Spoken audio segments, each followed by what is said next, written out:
Якутские масс-рестлеры пополнили копилку сборной республики еще 2 золотыми медалями. В первый же соревновательный день Аял Гуляев из Усть-Алданского района и Роберт Юдин из Сунтар не оставили шансов своим конкурентам, технично обыграв всех со счетом 2-0.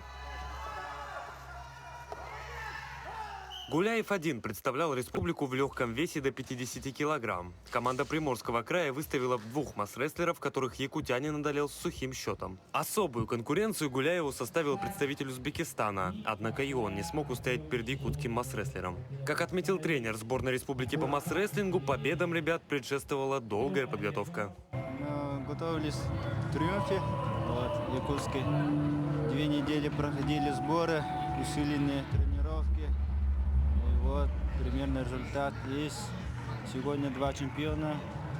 И завтра 70, 80 и свыше 3 весовые категории.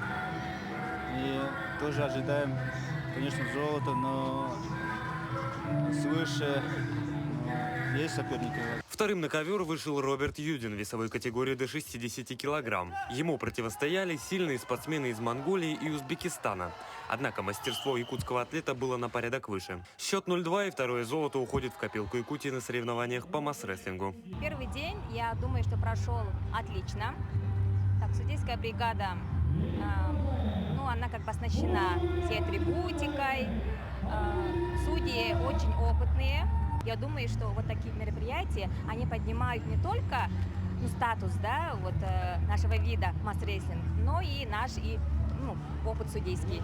Всего в соревнованиях по масс-рестлингу принимают участие спортсмены из 3 стран и 5 регионов России. Уже 5 августа на помосте масс-рестлеры разыграют еще 3 медали в разных весовых категориях, где также в полном составе представлены и Якутия. Петр Васильев, Джулустан Иннокентьев, Владивосток.